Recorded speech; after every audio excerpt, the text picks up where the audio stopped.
ce qu'il cherche, l'abri de son force.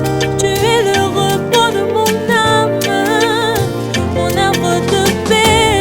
Oh mon Jésus, tu es tellement bon. Shalom, shalom, peuple de Dieu, bonjour. Bienvenue à notre méditation et prière matinale du lundi 25 mars 2024 qui nous sort du livre de Galates chapitre 6 verset 9. Nous lisons au nom de Jésus. Ne nous lassons pas de faire le bien, car nous moissonnerons au temps convenable si nous ne nous relâchons pas. Bien-aimés, ce matin, la parole de Dieu est tellement claire. Lorsque nous ne nous lassons pas de faire le bien, alors Dieu nous récompensera. Bien-aimés, nous allons récolter ce que nous avons semé au temps convenable, si et seulement si nous n'arrêtons pas, n'est-ce pas, de s'aimer. Bien-aimés, et lorsque nous poursuivons la lecture dans le verset 10, la Bible nous dit ainsi donc, pendant que nous en avons l'occasion, pratiquons le bien envers tous. Bien-aimés, la Bible n'a pas délimité. La Bible nous demande de pratiquer le bien envers tous et surtout envers les frères en la foi. Ça veut dire avec notre communauté chrétienne. Mais la Bible a mis aussi un accent sur tous. Ça veut dire que ton bien ne le fais pas seulement à celui que tu connais, ne fais pas seulement ton bien à celui qui te fait aussi le bien. Bien-aimé, parce que lorsque nous lisons, n'est-ce pas, la Bible, dans Matthieu chapitre 5 verset 47, la Bible nous dit, si vous saluez ou alors si vous faites le bien seulement à vos frères, seulement à ceux que vous connaissez, qu'est-ce que vous faites d'extraordinaire? En tant qu'enfant de Dieu, si tu fais le bien seulement à ton frère ou à ta sœur, qu'est-ce que tu fais d'extraordinaire, bien-aimé? Même les païens le font, même ceux qui ne connaissent pas Dieu peuvent faire du bien à leurs frères. C'est tellement facile, c'est tellement naturel. Mais ce que Dieu nous demande de faire, c'est des choses surnaturelles.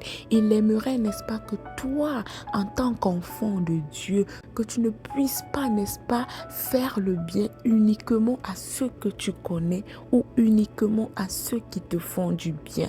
Parce que derrière ce genre de bien, il n'y a aucune récompense, bien-aimé. Si tu aimes seulement ceux qui t'aiment, bien-aimé, quelle récompense mérites-tu? Même les hommes du monde, même les païens aiment ceux qui les aiment en retour. La parole de Dieu nous encourage à faire du bien, non pas seulement à ceux qui nous font du bien, non pas seulement aux membres de nos familles, à nos collègues, à nos amis, à nos voisins, mais à tous ceux qui sont dans le besoin, que tu les connaisses ou pas, bien-aimé. Tant que tu as l'occasion de faire du bien, n'hésite pas de le faire. Parce que la Bible nous dit, n'est-ce pas, dans Proverbes, chapitre 19, verset 17, que la personne qui a pitié ou qui aide le pauvre prête à Dieu. C'est Dieu qui te rendra selon ton bienfait, bien-aimé. Lorsque tu fais du bien à quelqu'un qui est dans le besoin, lorsque tu tends la main à un pauvre, à quelqu'un qui est démuni, bien-aimé, tu prêtes à Dieu. Ton argent ne va pas tomber sur une terre aride, mais tu es en train de semer, tu es en train de prêter ton argent à Dieu. Et Dieu, n'est-ce pas, te le rendra.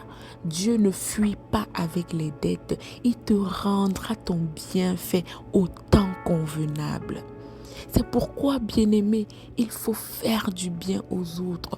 Plus tu fais du bien aux gens, plus tu te bénis personnellement. Plus tu fais du bien aux gens, plus tu ouvres les portes de réussite dans ta vie. Plus tu fais du bien aux gens, moins, n'est-ce pas, tu accumules les malédictions. Parce que celui à qui tu fais du bien, il aura tendance à te bénir, il aura tendance à te remercier, il aura tendance, n'est-ce pas, à te remplir des bénédictions. Et toi qui fais du bien, tu seras toujours élevé, tu seras toujours au-dessus. Dieu va se rassurer que tu ne manques pas parce qu'il sait que tu as un cœur qui veut faire du bien. Et tu ne vas jamais manquer, bien-aimé. La Bible nous dit dans Ecclésiaste chapitre 11 verset 1 de jeter notre pain sur la face des eaux, car avec le temps nous le retrouverons. Il n'y a aucun bienfait, bien-aimé, que tu vas faire et que tu n'auras pas, n'est-ce pas, un retour positif. Même après 1 an, même après 5 ans, bien-aimé, un bienfait ne se perd jamais. Tu fais du bien, c'est pour toi-même que tu le fais. Bien-aimé, alors ce matin, optons, n'est-ce pas, de faire du bien. C'est la volonté de Dieu. 1 Pierre 2, verset 15 nous dit que c'est la volonté de Dieu qu'on pratique le bien. Parce qu'en pratiquant le bien, bien-aimé, on réduit au silence les hommes ignorants et insensés. Bien-aimé, pratiquons le bien. Nous ne savons pas la récompense, la rémunération que nous aurons derrière le bien que nous avons pratiqué. Bien-aimés, ne soyons pas de ceux, n'est-ce pas, que Dieu va dire le dernier jour que je ne vous connais pas car j'étais nu, vous ne m'avez pas vêtu, j'étais en prison, vous ne m'avez pas visité, j'étais malade, vous n'étiez pas là, j'avais faim, vous ne m'avez pas nourri. Parce que à chaque fois que tu fais c'est bien à quelqu'un, et dans ce monde, c'est à Dieu que tu le fais. À chaque fois que tu fais du bien à ton prochain, même si tu ne le connais pas, c'est à Dieu que tu le fais. Et le dernier jour, il va te le rappeler. Et ta récompense sera grande dans le ciel. Alléluia, nous allons prier. Père, nous te rendons encore grâce, nous te disons merci. Merci encore pour ce pain que tu nous donnes, ce pain qui nourrit et qui fortifie notre homme intérieur. Merci parce que durant tout le week-end, Papa, tu as été là. Merci mon Dieu pour ce nouveau jour. Tu nous as encore comptés parmi les vivants. Nous voulons te bénir, Papa. Nous sommes en vie, nous sommes en santé et nous voulons te bénir. Papa, nous te confions cette journée. Nous prions que tu veilles sur nous, que tu nous caches dans le sang précieux de Jésus, que tu nous rendes invisibles face aux attaques de l'ennemi. Au nom de Jésus, nous avons prié. Amen. Bonne journée à tous.